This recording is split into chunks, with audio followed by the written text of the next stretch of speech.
Hello, everyone, and welcome back to week one. Either you are just starting out on week one or you're coming from the optional tarot spreads to close out orientation week and the spreads to start week one. So either way, we're going into module 4001, the opening transmission for week one. So you'll come in here. You can read this top part that tells you about the goal for the week. It's not to change anything yet. It is to see clearly. So all of this we're going to go over after we listen to the audio. I also have it printed out. It's available as a PDF, this entire page at the bottom, including the journal prompts and questions, or you can just write in full sentences or write question and answer into your codex. So we're going to start down here with the opening transmission, excavating the origin story.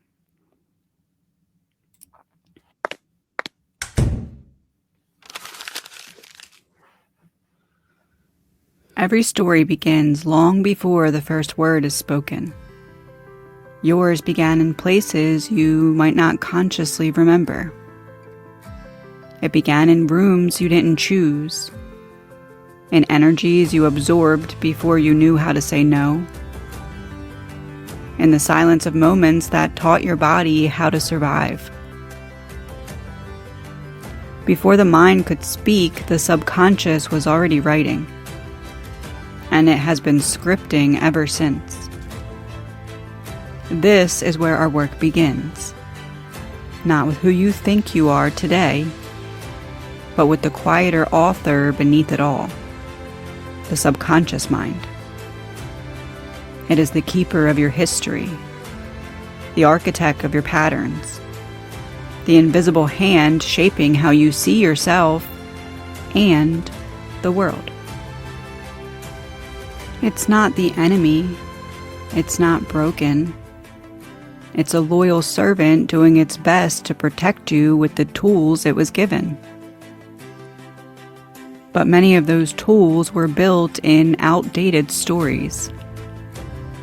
And if you want to create something new, you must learn how those stories were written in the first place. The subconscious is not logical.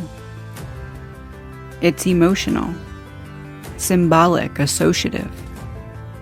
It speaks in feelings and images, in body sensations and knee-jerk reactions.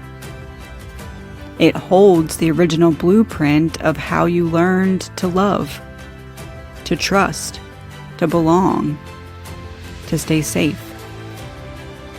And unless you bring that blueprint into awareness, it will continue to run your life from the background, repeating old stories even when your conscious mind swears that you've outgrown them. This week is about becoming the archaeologist of your inner world. Your task is not to fix anything. It is to see clearly. You will begin excavating the foundational layers of your story, the beliefs, imprints, the emotional truths that formed in the earliest chapters of your life. Some of them were spoken aloud and repeated enough until they became fact. Others were absorbed wordlessly, learned through the nervous system by what was felt, withheld, or denied. All of them shaped the script that you have been living by. You may notice patterns that echo through every chapter of your life. Familiar emotional loops, recurring fears, the same kinds of relationships or outcomes appearing over and over again. These are not coincidences. They're signposts that are pointing you back to the original code, written deep within your subconscious. Your job is to follow those threads back to their source. Ask yourself, where did I learn this? What did this teach me about myself? About love? About safety? About worth?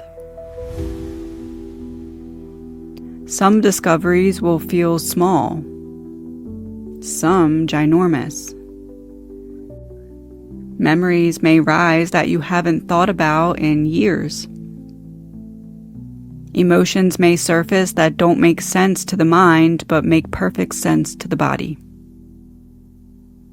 This is all part of the process. Subconscious does not reveal itself all at once. It speaks in fragments. Our role is to listen without judgment and record what we find. Your journal becomes your excavation site this week. Each entry you write is a brush uncovering the bones beneath the soil. Write without ending. Let the words be messy and raw.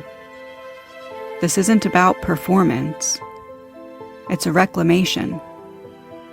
You are gathering pieces of your own puzzle. Not to dwell in the past, but to understand how the past still lives within you. As you map these early codes, something profound will begin to shift. Awareness itself is reprogramming. The moment you bring a subconscious pattern into conscious light, it begins to lose its power to run your life unchecked. You start to see choice where before there was only reaction. You begin to recognize that you are not the story that you inherited. You are the one who can rewrite it. This first step may feel quiet compared to what's coming, but it is the foundation of everything. You cannot ascend without first descending into the roots. And you cannot write a script you have not read. By the end of this week, you will hold the first map of your subconscious landscape. A guide to the terrain beneath your behaviors, your beliefs, your emotions.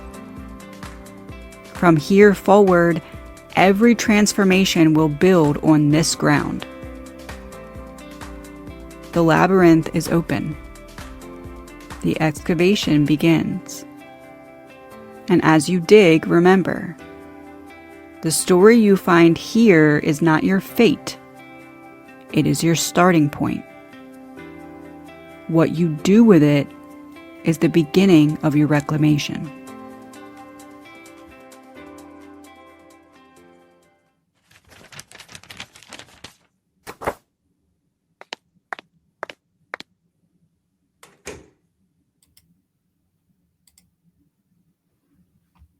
Okay, so I have the whole thing printed out because it's available as a PDF at the bottom. You do not need to print this out. There is the part that has all the info is separate from the pages that have the question and reflection prompts. So if you want to just print out the prompts, you can also just do that. So what I'm reading from here is also what's up on the screen. So we're talking about understanding the subconscious mind. The subconscious mind is the storehouse of everything that you've ever absorbed, from spoken words and emotional cues to body memories and survival responses. How to break this down simply. Imagine the subconscious as a brain that only knows you. It only knows you. It doesn't understand what's going on out there. It just knows what you're feeding it, and it's giving you back how to stay alive based off of that. Not how to make yourself the happiest, not how to make yourself the most fulfilled. Survive. Stay alive. So when we cue something into that subconscious mind that is unsafe, it's going to feed us back how to stay alive. If we feed our subconscious mind being seen is unsafe, speaking my mind is unsafe, standing up for myself and having boundaries is unsafe. Your subconscious mind isn't trying to betray you. It's saying, oh, this is unsafe. I'm going to make sure we don't do that so we can stay alive. So in cases like that, you may be feeding your subconscious the exact pieces it needs so that you don't move forward. So in that instance, you can feed it new data and move forward. So it's important to understand that the subconscious isn't like a shadow mind that's like, oh, I want to see you not do well. The subconscious has one job, and that's to keep you alive. It's not to make you happy and fulfilled and the social queen or king. It's survive. So when you become more mindful of what you're feeding to that subconscious mind, you have more, not control, but you are in essence controlling your forward momentum, because you're no longer subconsciously standing in your way, accidentally standing in your way. It writes the default settings for how you see yourself, others, and the world. Can I survive here or can I not? Yes or no. It's black and white when it comes to that. So how it forms. Early childhood experiences shape foundational beliefs about love, worth, safety, and belonging. Our subconscious mind began all the way back then. It didn't begin when we became an adult and we were actively knowing how responsible we were for it. It started storing what's safe and what's not before we realized that we were actually responsible for what stays in there and what goes. So oftentimes we have to go back and look at those earlier times in our life and say, what did this experience teach me about myself? What did it teach me about the world?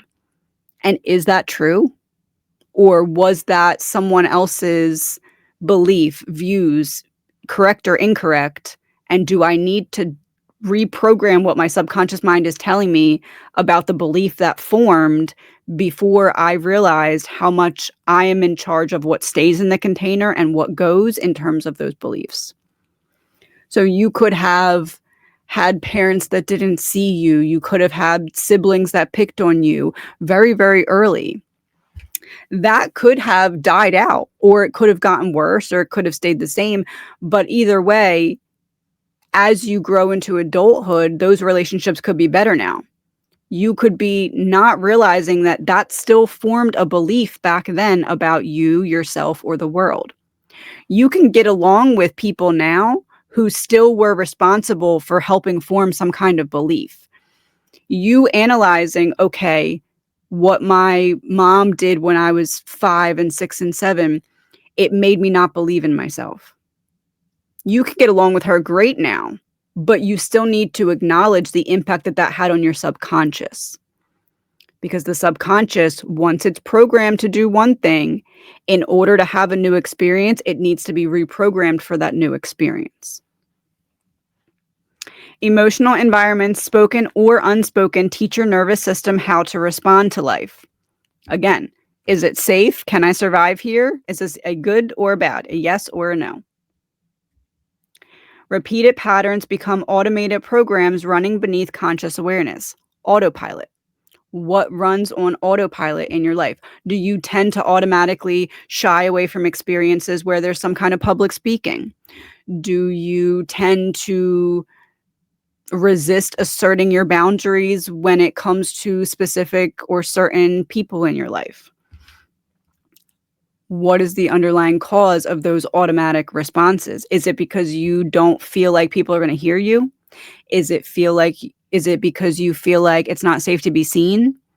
Anything running on autopilot is stemming from a deeper belief. When you unpack the layers to get to the deeper belief, you realize how much that autopilot may have been sabotaging you. Again, your subconscious mind is not your enemy. It's meant to be your protector. You just need to be very conscious about what you're telling it to protect you from, and making sure you're not telling it to protect you against something that really is the next step in some kind of expansion. How it shows up. Emotional triggers that feel bigger than the current moment. Repeating relationship or life patterns, limiting beliefs that feel true but aren't facts, and automatic reactions that bypass logic. It's okay to challenge beliefs that you previously had. Okay, I wasn't ready for this then, but in what ways am I standing in my own path now? Because I'm telling myself that I'm still existing in the reality of I'm not ready. even though I've done the work to be ready. Maybe you weren't ready to really assert your boundaries in the past because you hadn't really practiced using your voice. Are you not asserting boundaries now because you're telling yourself that that is still the reality, even though you've done the work to be here? Because sometimes your subconscious mind just needs to be caught up. Like, oh, we're ready for this now. This is safe now. Speaking up isn't going to cause us to die like I was programmed to believe in the past. The subconscious mind, right? Survival or not.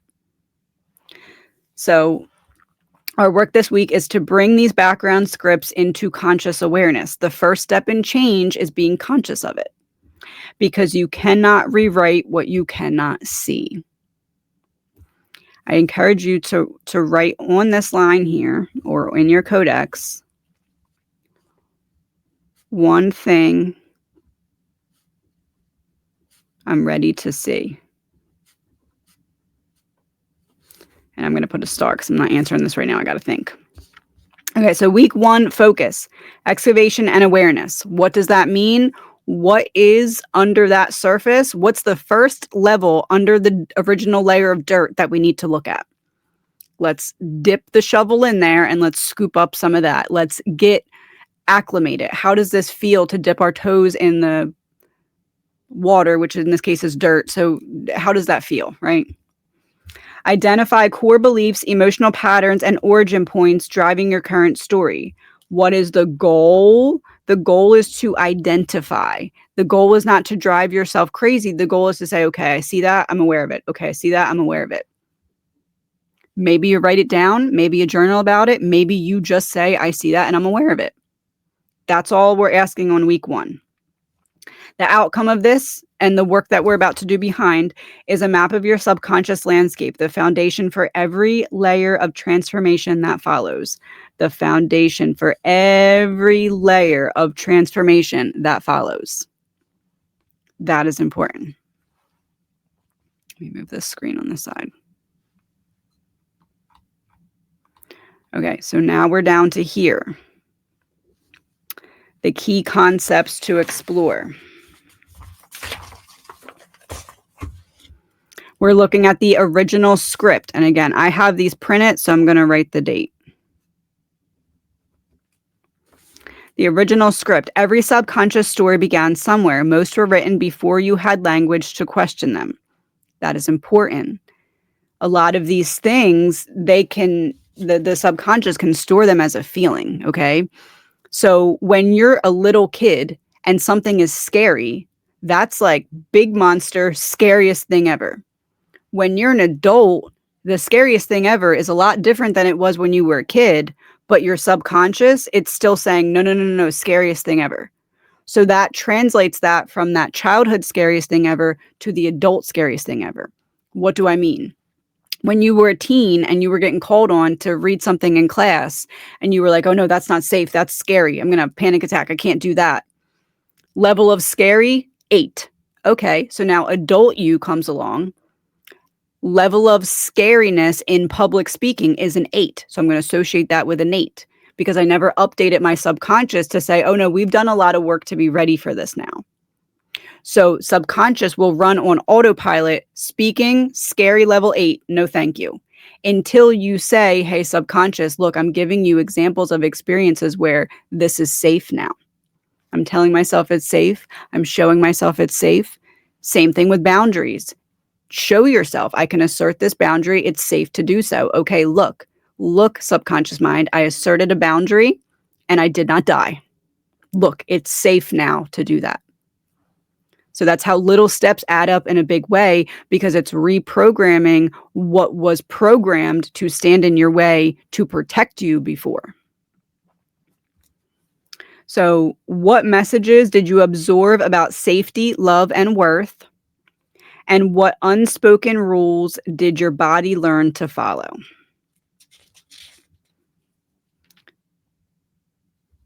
So what messages did you absorb about safety, love, and worth?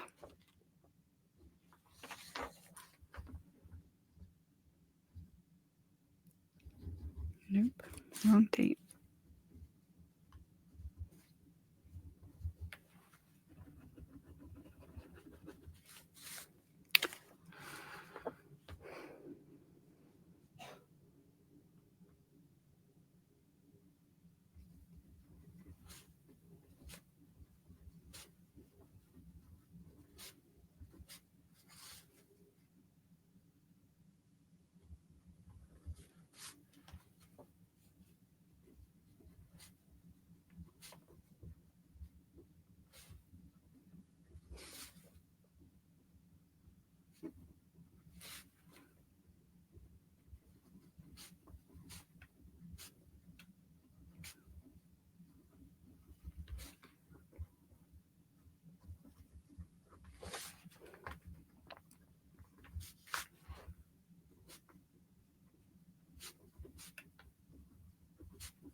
I wrote that it was easier if I just did and said what everyone wanted of me and didn't question things in order to best fit in and have support.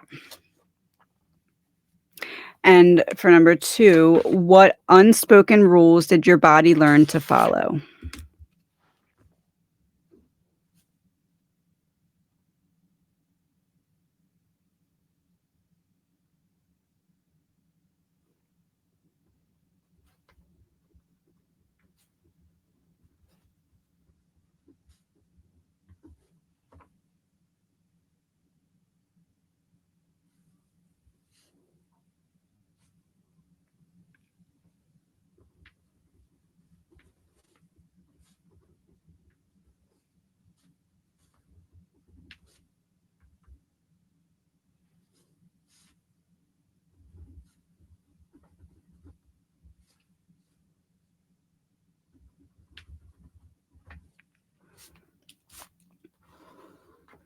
I wrote less attention equals safety and hiding in plain sight equals safety.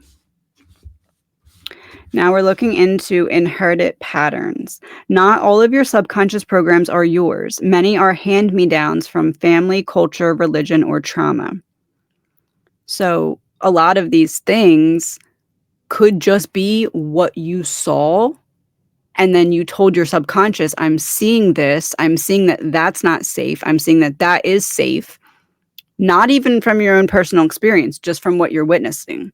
But again, your subconscious only knows you, so it's saying, okay, that's safe for me or that's not, based off of someone else's experience or beliefs or thoughts or what they're saying to you. So not all of your subconscious programs are yours. Which beliefs feel ancient or not truly yours?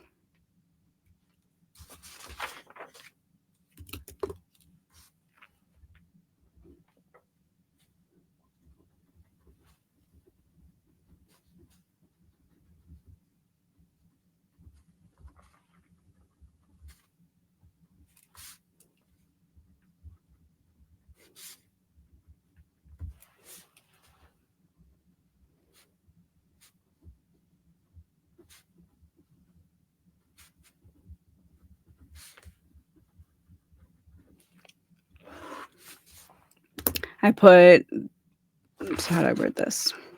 Which beliefs feel ancient or not truly yours would be that there is limits to what is achievable when we truly plan, prep, and learn. So I'm saying that I don't believe there is a limit to that, but that was something that was always lit on potential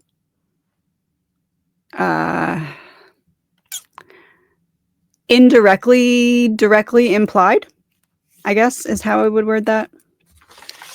Number 4, what emotional responses seem older than you?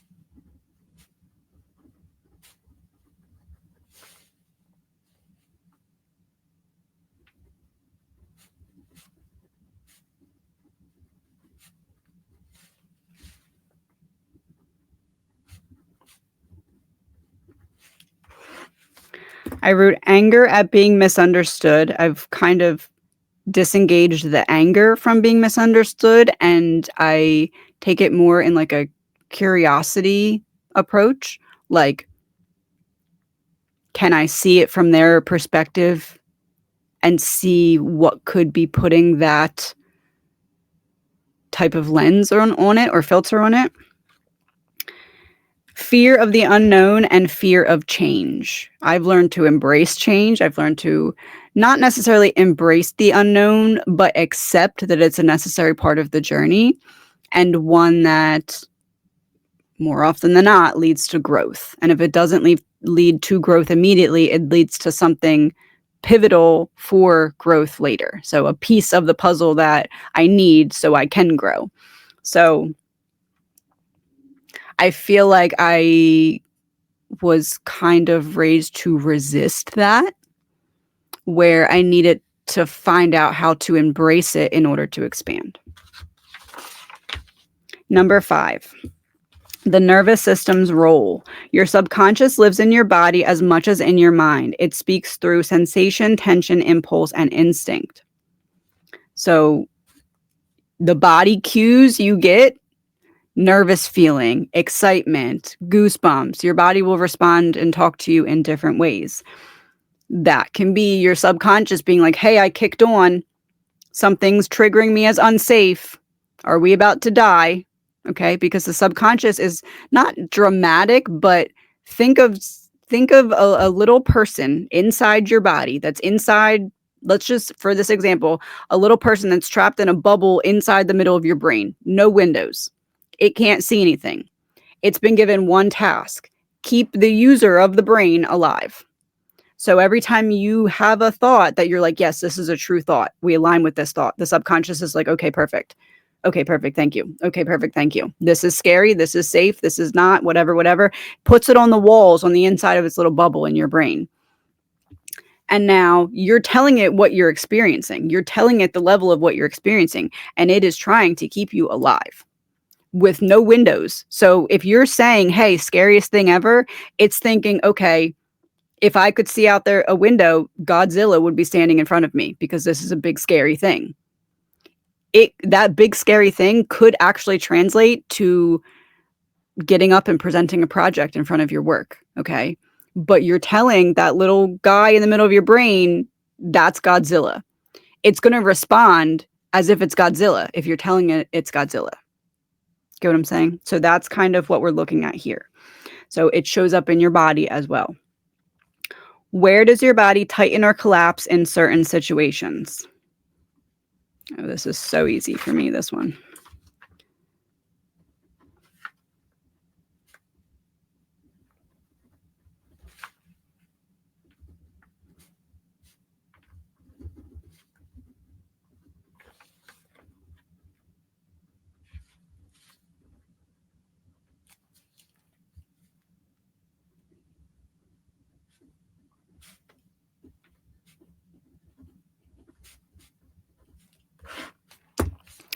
My jaw, my jaw tightens. I have a huge issue with grinding my teeth. That's why I had to have all those surgeries 2 years ago now. Teeth grinding, teeth clenching, all of that. Anything with is where it really gets me. And my shoulders as well. So like I always have short shoulders because they're always up whenever I'm stressed, whenever I'm tense. So that is a very quick answer for me for that one. Does your body remember that your mind, what does your body remember that your mind has forgotten?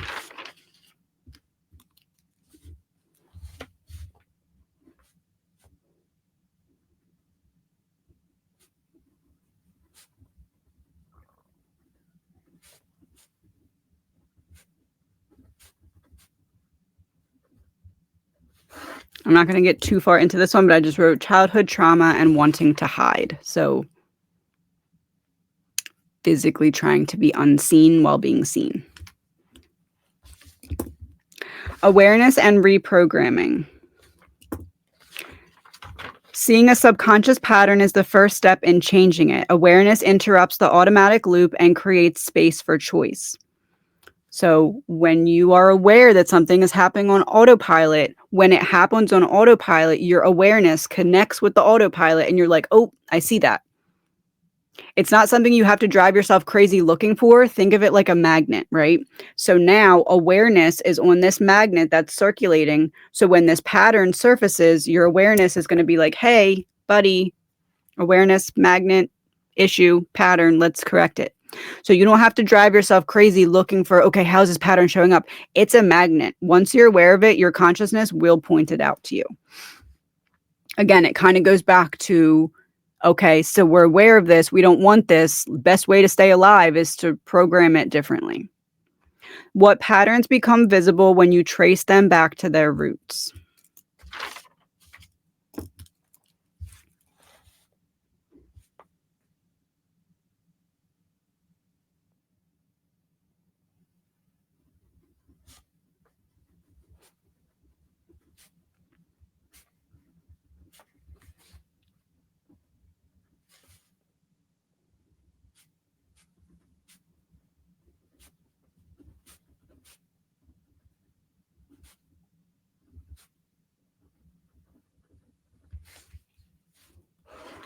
I put self-sabotage when close to a goal due to wanting to stay hidden.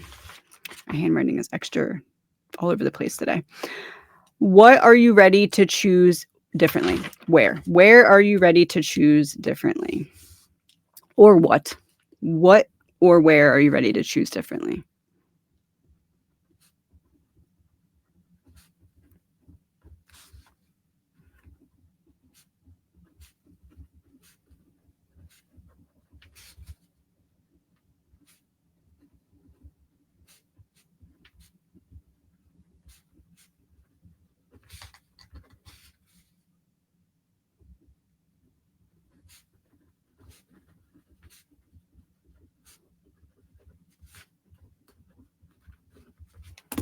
I put, I'm ready to show up for myself when before I'd find a way to shame myself back into hiding. Okay, so these are on the back. Now we're going to go into core practices for week 1. Subconscious excavation journal. Trace repeating patterns back to their earliest memory. Write freely about messages you've received about love, safety, success, and self-worth. And notice body sensations that arise as you write. So what am I going to do for this part? I'm going to go into my codex. I'm going to make a page in the codex. I'm going to write week 1.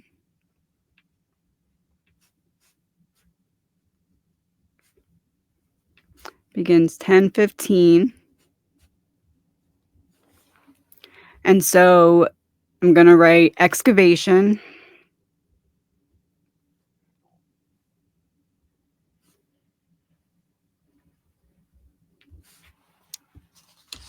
One second, the mailman's here. Let me go grab that.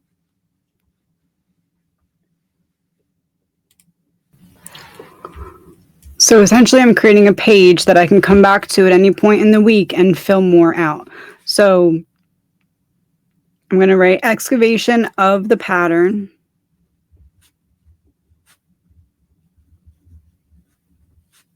So right here, I'm going to leave space to identify any repeating patterns that I realize are coming up.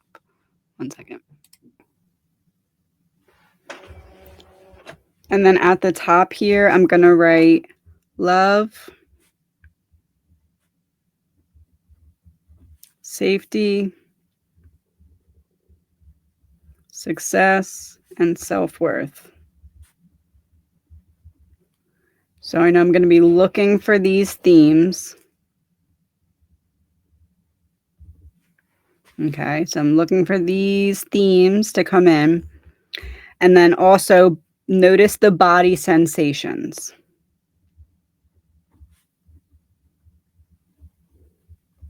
So I'm going to, as I make my list, I'm going to remind myself that I have this written over here. And I'm going to write something on my list of patterns. And then I'm going to say, okay, is love, safety, success, or self-worth highlighted in this pattern? If it is, I'm going to write it with the pattern. Is there any body sensations that come up with this pattern? If there is, I'm going to write it with the pattern. So that's all you have to do for this part right here. Now, emotional echo mapping. Identify moments when your current emotional reactions feel too big for the situation and ask, what original story might this reaction belong to? So now, once again, over here, I'm going to put note any too big reactions and what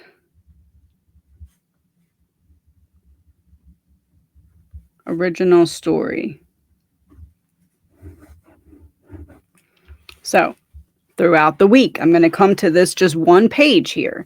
I'm going to say, okay, I'm making a list of any patterns that come up.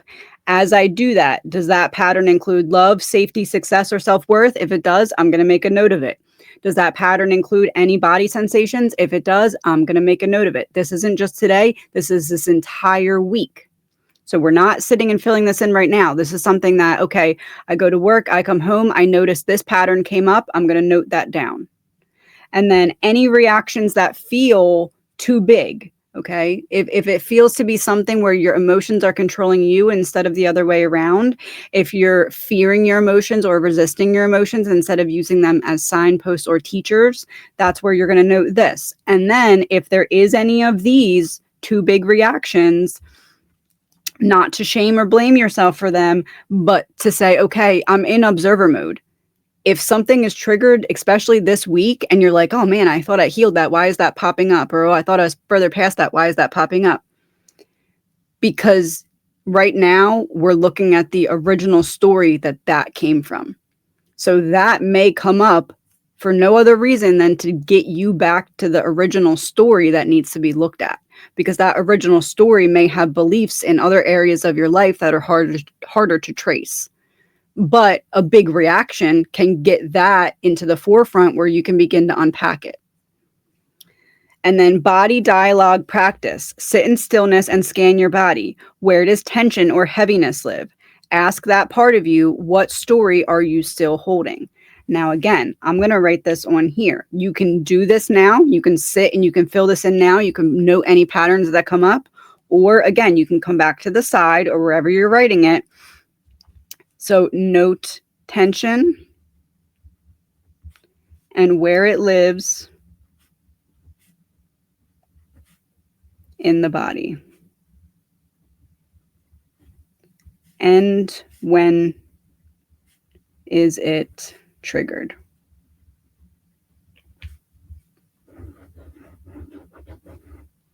Okay, so as I'm making this list, I come to the list. I think of my day at the end of the day or the beginning of the day, whenever you want to do it. I make some patterns, right? And then I'm not even going to have to go far and think about things. I already have it written down in whatever way makes sense to you. Okay, you can do full sentences, you can do bullet points, whatever you want to do. These little boxes made the most sense to me. That way I can check off that box, and go down the list. Okay, so this is week 1. This is my return to daily of week 1. Did any patterns come up? Yes. Okay. Pattern of, let's just say, overwhelm with time management. Okay. So overwhelm with time management. Does that deal with love, safety, success, or self-worth? Definitely. For me, it deals with safety, success, and self-worth. You could also say love, specifically self-love, but for right now, those are the ones that are really standing out to me. Are there any body sensations in this? Absolutely. Tightening of the jaw, shoulders up to the ears, all of that. So I'm putting that, I'm going to note it. So when my shoulders are up here, I can say, oh yeah, I said I'm going to work on this. It's safe to put my shoulders down. You just start reprogramming the incorrect program of shoulders need to be up. Okay. So body sensations would be tension, shoulders, and jaw. Note any two big reactions and what the original story would be. Now, I haven't lived the week yet, so this I'm going to have to come back and fill in. So I'm going to leave a little space there. Tension and where it lives in the body and when it is triggered. So the tension is the body sensation. So we already know that that's existing there. So that's kind of how you would go and fill that out. Now we're going to go into our reflection questions. Now this page, I'm going to rip this out and I'm going to put it in my journal, in my binder, in the beginning of week 1. Anything else I fill out is going to go behind this page. That way it's easy to return to this page and I remember that it's there. It's not out of sight, out of mind. It's the first page that I flip to when I go to week 1. Okay. So we're going to go into the reflection prompts now. Let me bring that up on the screen for you. One second. Okay, so we have the reflection questions. Question 1, what core beliefs about myself were formed before I could consciously choose them?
I put that I was meant to play a background role in the lives of others in a supporting role because I wasn't capable enough on my own.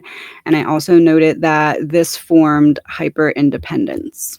So when we have beliefs form before we have the conscious language of truly being able to understand what it is that's forming, oftentimes we'll lash out with the opposite, which is in this case what I did was resort to hyper independence, not letting anyone in, just to overshow, look, I can do it myself, which if that was balanced out, it wouldn't have led to so many hard times. But we have to kind of, how much we show up with the opposite shows us how deep the healing that's needed. If we're going from feeling like we can't depend on anyone into shutting off access to everyone, it's showing us how much that really affected us and what needs to be reprogrammed on a subconscious level. We need to show ourselves at this point when we're all the way, in this case, in this zone of hyper independence. Now I need to retrain myself just to know it's safe to let people in again, because I've completely shut that door at that point. So the core beliefs, we often will meet the reprogramming of them at first with like rebellion. I want to rebel against this by bringing the opposite. And then we come into a balanced approach of it where we can say, okay, that needed to happen. So did that. But now I need to balance out letting people in, but also showing myself that I can do it on my own. So I feel like we go from extremes so that we can learn from them into balance so we can grow from it and really embody what we learned from the core belief that wasn't true and the reprogramming it of what is a true core belief. Which emotional patterns repeat in my life and where did they begin?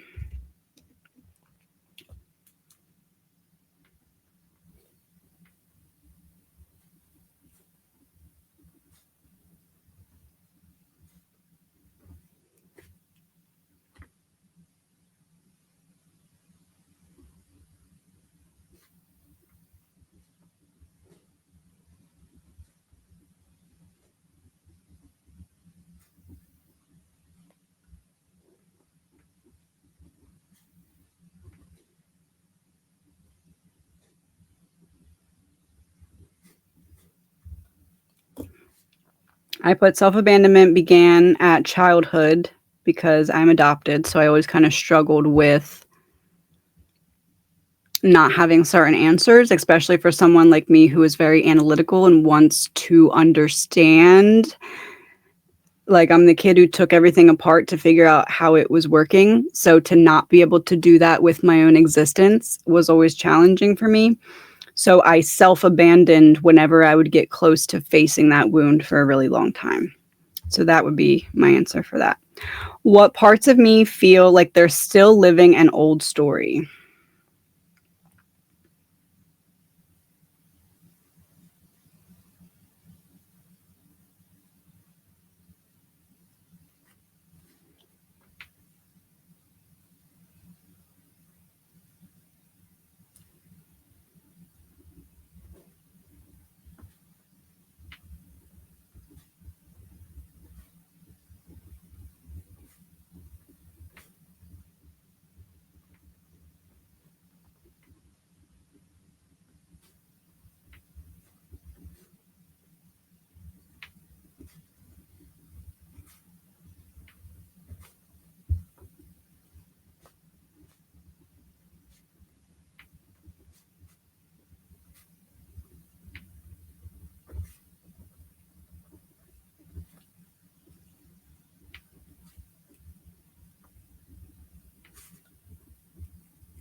I put when my sometimes immediate reaction to stress is to just shut down.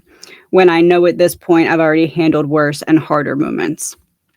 My shutdown will literally look like laying on my kitchen floor and like staring. And sometimes we need that for a moment, but At this point, I feel like I have better immediate reactions of clarity where I feel like things like that is a representation of my previous resort to numb, resort to face away from the feelings. So I feel like when I have these moments of like an eruption of stress of some kind, I have found, for me personally, my old story says sit, ponder, stare at the wall. My new story says grab a pen, just start writing, because you already have the answers, they're already in there. And I've noticed that when I pause, I become more stressed because I'm associating it with an old reaction. That can be totally different and opposite for you. You could need those moments to sit and ponder. But for me, I have found expression is what gets momentum flowing for me. I'm not very good at sitting and just like still meditating. You'll notice that I'm usually writing or moving around when the audios are playing. That's just me. Okay. And that may be the opposite for you. It may be the same for you. But I have noticed that previously I wasn't able to deeply connect in the very still and centered way that other people were. And I found myself not doing it as much because I felt like I was doing it wrong. So I say that to say, sitting and laying on my kitchen floor, for example, worked for that old version of me. But my brain associates that with old patterns. So in order for me to not have my brain jump back into old patterns, I changed my reaction to that. Instead of laying on my floor, I grab a pen and a paper and I just start writing. Maybe I start drawing. I changed my response. Was that response bad and this response good? No. Sometimes I may feel called to do that as a response. But autopilot, my response is to grab a pen and express, because right now that's me rewriting the news story.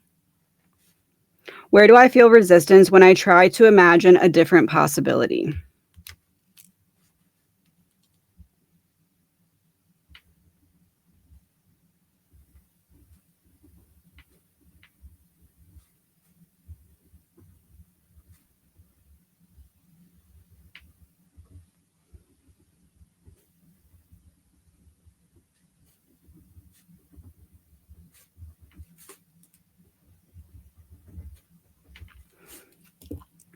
I put that once you have a goal reached, then there's the fear of losing it. So I say that because I'm reprogramming unintentional underlying subconscious self-sabotage with consciously chosen reactions.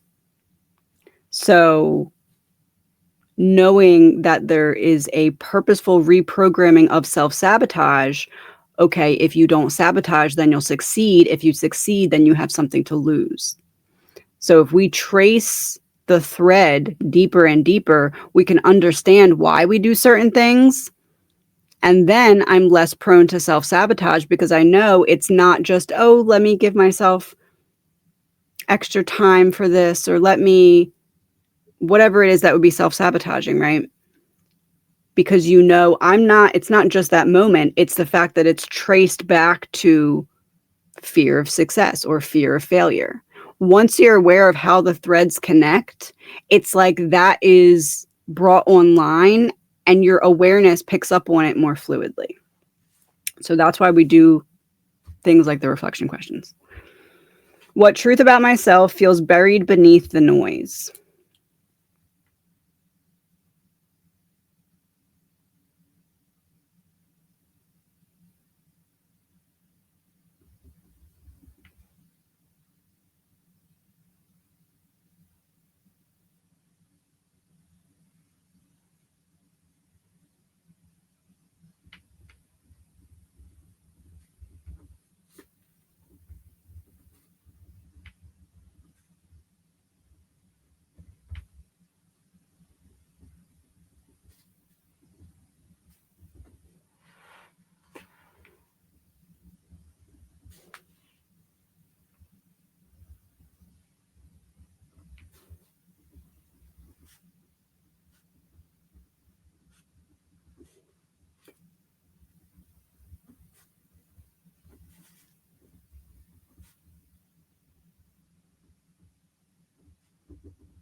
What truth feels buried beneath the noise? I put that in order to stop abandoning myself, I had to accept answers that I'll never get and write my own story.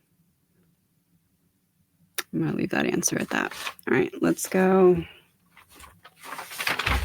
Now we have the subconscious script. I'm going to bring back up the other page. 1 second. Okay, so the subconscious script is also as a PDF on the bottom of the page. You do not have to print it out, but you can if you would like. To trace the origins of your current internal script, uncover how it formed, and begin separating who you are from what you inherited, absorbed, or believed. Before you can rewrite the blueprint, you must understand the code it's been running on. Every choice you make and every pattern you repeat begins with a story your subconscious believes is true. Remember that little person inside your brain with no windows. Most of these stories are not chosen consciously. They were written by experiences, by the nervous system's attempt to protect you, and by the beliefs of people and systems that came before you. Your first task is to find those stories, not to judge them, not to erase them, simply to see them. There's no rush to fix anything this week. That is very important. We're not rearranging the furniture in your mind. We're simply saying, there's a couch, there's a window, there's a table. We're not picking it up and moving it all around. Not yet. Awareness creates choice. Once you can see the story, you are no longer bound to it.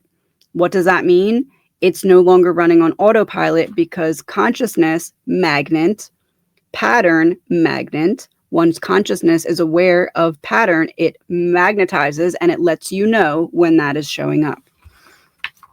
You then would need to consciously push it back down to get it to demagnetize. Keep revisiting these pages throughout the week and new realizations may surface. Okay, so the core narrative. Write down the first answer that comes to mind. Don't overthink. I repeat, it's very important for this section, write what comes up first. Because you could overthink here. You could think deeper and come up with an answer that you're going to think you're going to want to see later.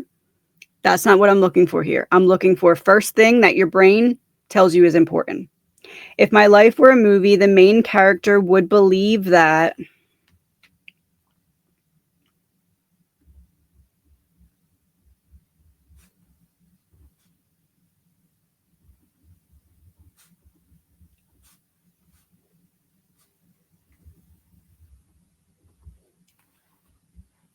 I put success is closer than I think. Success of showing the blueprint as an actualized concept.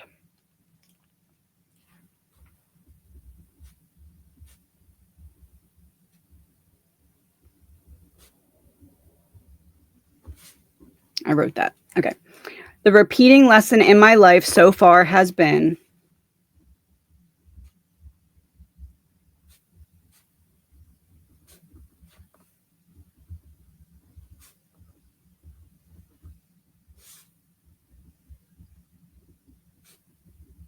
I put self-abandonment so that others didn't abandon me.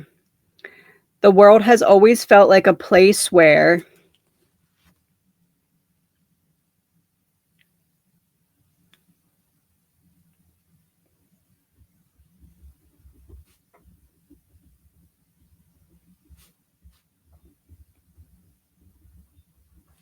I put light attracts darkness. People are usually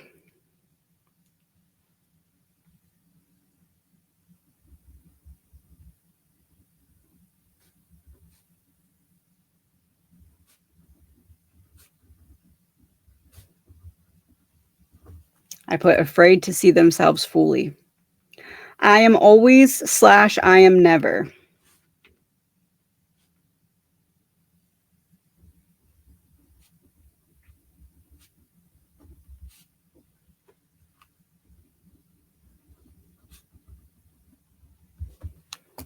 I put I am always overthinking and I am never unintentional. That is very much an Ashley answer. Okay, exercise 2 or exercise 3, where it all begins. The subconscious holds a library of proof, memories that convinced these stories are true. Uncovering these moments helps you see the script clearly. And again, we're still going to what comes first, okay? The first time I remember feeling unseen was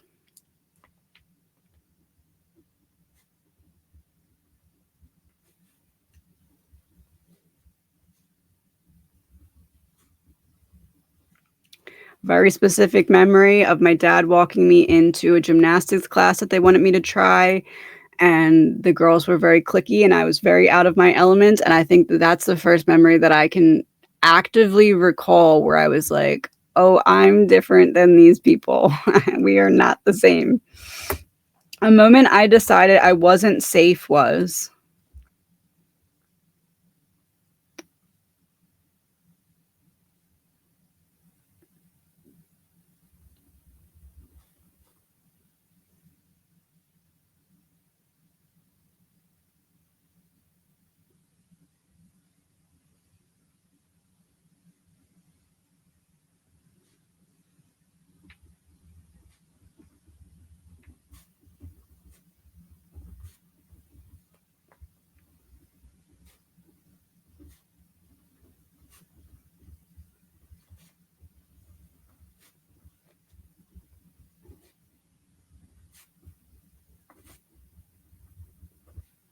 I put a point in my life when I had others telling me what my intentions were, and they were very wrong. And that highlights for me feeling unsafe because it was a purposeful misunderstanding. A message I heard. Let me get that. A message I heard about love, worth, or success that I still carry is.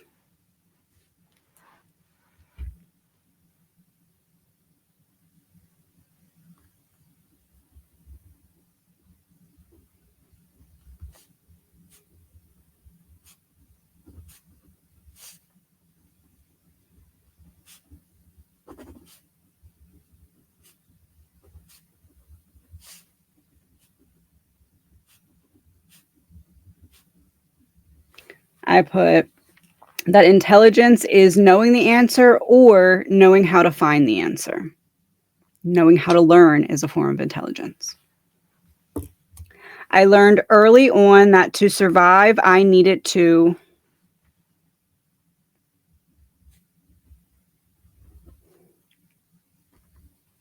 I put be quiet about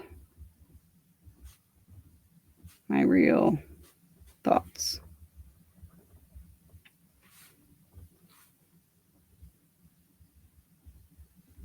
Be quiet about my real thoughts and beliefs.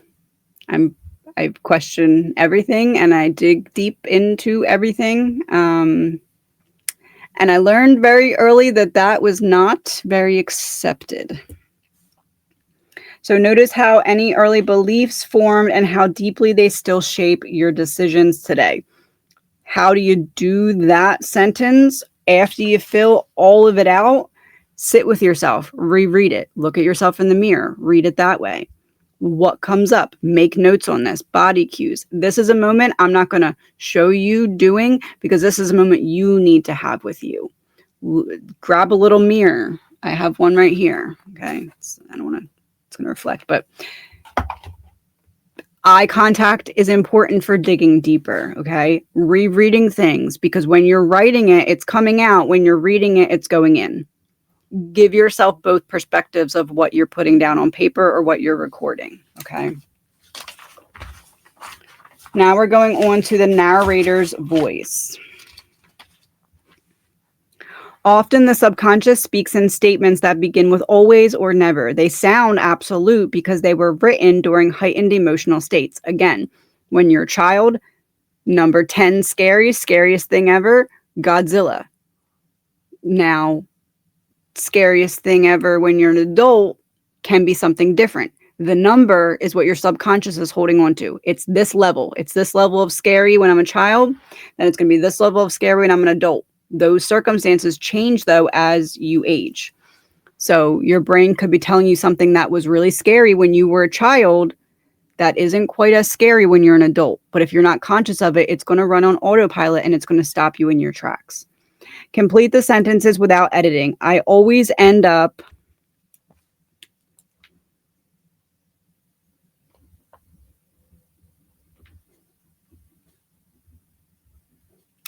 saying too much. People never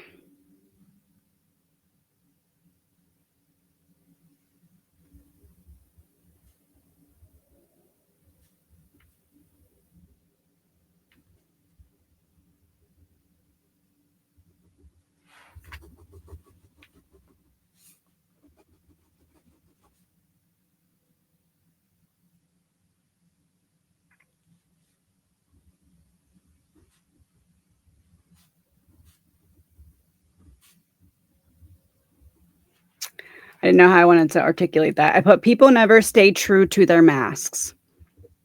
Eventually, the mask will slip or it will fall. So it's important to find a way to get comfortable with facing the parts of yourself that you're not comfortable with, because when it is time for a certain layer of protection to fall away so you can expand, God's going to find a way to make that layer get out of your way. I can't because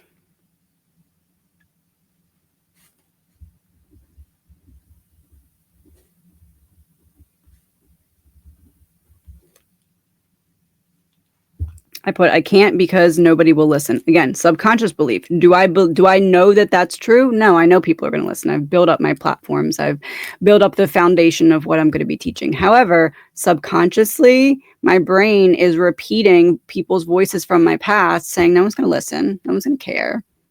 No one's going to understand. Subconscious. If I try, then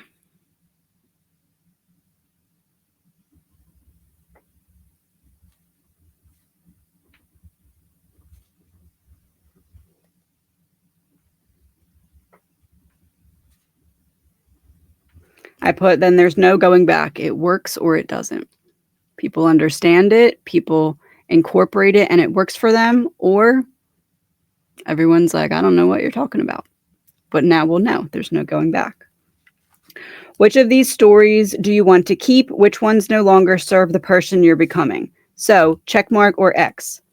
Do I want to keep the belief that I always end up saying too much? Absolutely not. Do I want to keep the belief that people never stay true to their mask? Yes, I do, because people's masks will inevitably eventually fall. I can't because nobody will listen. Do I want to keep this? Absolutely not. If I try, then there's no going back. It works or it doesn't. Do I want to keep this? Absolutely, because I'm confident in the step forward that I'm taking. Okay, we're going to go on. Part number 5. Cracks in the script. Even the most deeply ingrained stories have exceptions, moments where reality did not match the subconscious belief. Those cracks are where rewriting becomes possible. When you challenge something running on autopilot and you say, hey, brain, are you sure that's fact? Because it might not be. A time I was seen even when I believed I was invisible.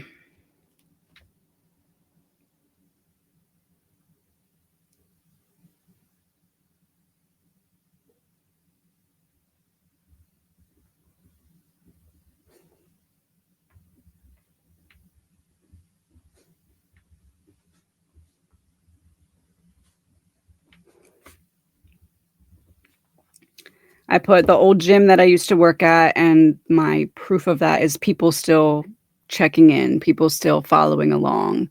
I kind of thought that a lot of people had just written me off when I had left there, and I noticed well after that that was not the case. A time someone showed me safety or love when I didn't expect it.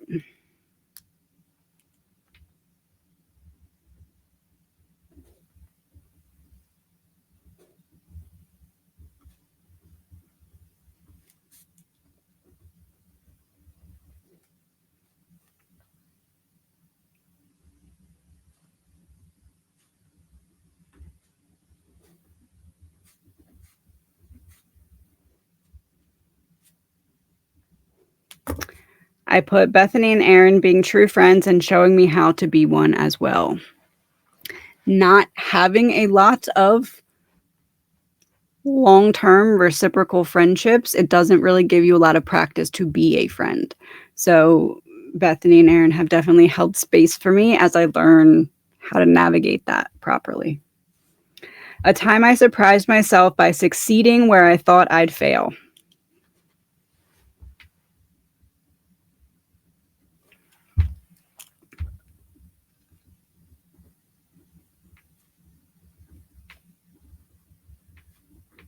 I put YouTube and I put Amanda Ellis with a heart because I specifically remember that the time that Amanda gave me that first shout out, I think I only had maybe 5,000 followers on YouTube, subscribers on YouTube. And it was at a point where I really felt defeated because I was getting a lot of heavy hate, especially in my email, which it just, at that point, I knew that I had to keep going because of the blueprint. But at that point, I was like, man, why did I pick true crime? Like, couldn't I have picked something else to try and prove the foundation of this?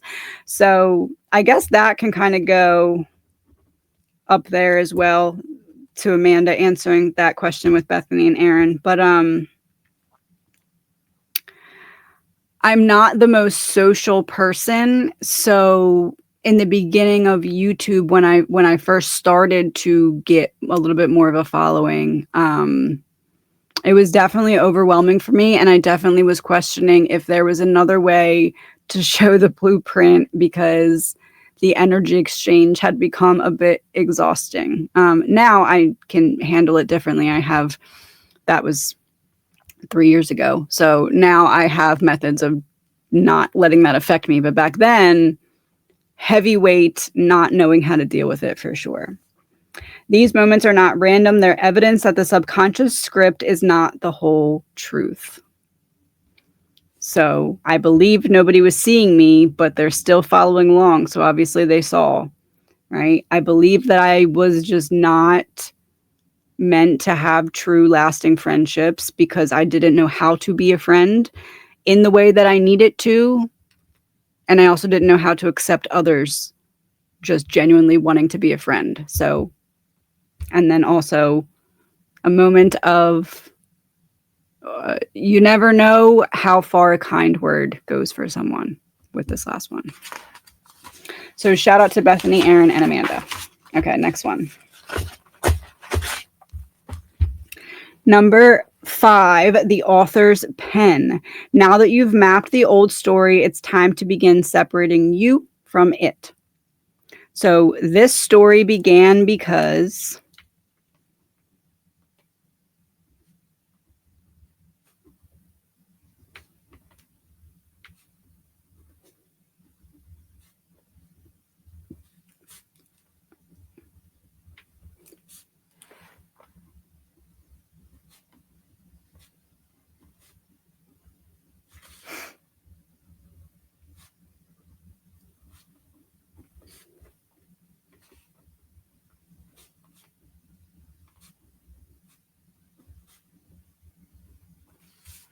I put this story began because I began sharing the blueprint before having a full understanding of what I was being shown.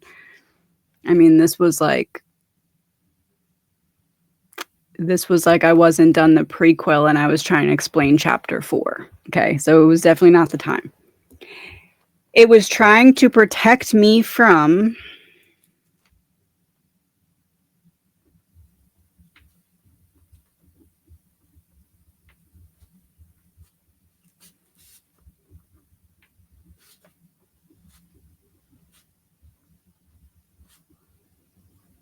I put lack of patience as a form of self-sabotage. Because had I not been like, oh, it's not safe to do this yet, all the way back then, I could have taken steps faster and not had the depth of understanding that I do now. What it cost me to keep believing it is.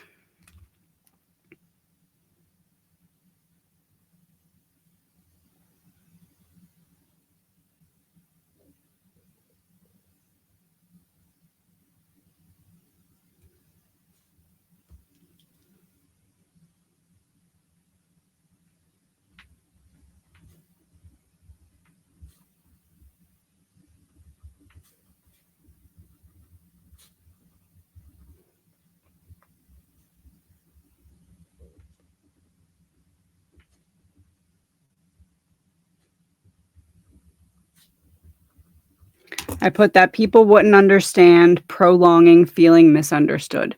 Sometimes you just have to do it. You just have to take a step. You have to say, okay, if I try and I fail, at least I tried, and I don't have to sit here forever and think about what will happen if I try. So that's where that answer comes from for me. What it might give me to let it go is...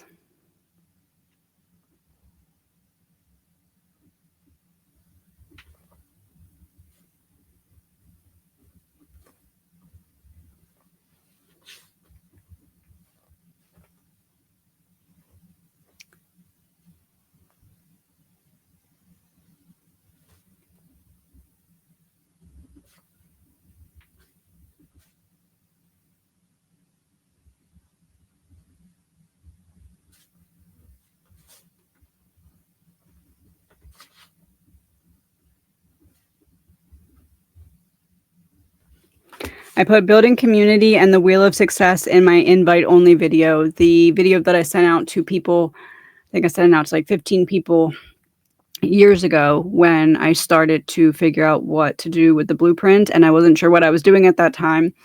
But I will share it on this channel eventually. I talked about how if we each have our own separate little stick on the wheel and we get that spinning in a positive way, we can create some kind of impact. We can create some kind of change while still growing our each individual communities as well. So that is my ultimate goal. And then end this session by writing a short paragraph beginning with, I see the story I have been living from. I now choose to become the author of what comes next. So I'll speak mine out because my hand is tired. I see the story I have been living from. I now choose to become the author of what comes next. I feel like what picking up the pen has done for me, I look at it as there's a ball of light inside, and you need to create some kind of bridge, some kind of means for that light to be expressed. Once you do, that light will magnetize to you proof of itself, proof of light, proof of love, proof of truth. The difficulty is in finding that means of a bridge, that means of expression. Is it your voice? Is it art? Is it your connection with other people? Is it a project you want to work on? Is it your passion? A quote that really sticks with me is, your purpose isn't what you do, it's who you become as you do what you do. And I feel like that is really what plays into this sentence. The story that you've been living from, you're not seeking a purpose outside of you. You're becoming the purpose. You're becoming the purpose you seek. And the way to become that, the way to see that, the way to code that in, almost like you're typing in a paint by numbers that's appearing in front of you. The way to do that is to find something that allows you to express yourself through it. That's your purpose. For me, it's the blueprint. For me, it's, you know, my community that I'm building and everything that I'm doing with the Reckoning Code, right? My purpose isn't that. My purpose is who I become as I'm doing that. Okay? Because it's not just a business. It's a piece of a community. It is a guide. It is a friend, right? There's all these other pieces. And you realize that the purpose you were seeking was never out there. It was always in here. And your job is to find a way to get it from in here to out there. So that would be my response to that. So again, you don't have to print all these. You absolutely can. You can just write them right into your codex. This page you are going to fill into your codex, or you can type it, whatever you want to do. Make sure you note these things so that when you're writing your patterns, you can see if any of these are showing up in there. Okay. I will see you very soon for the next part for week 1.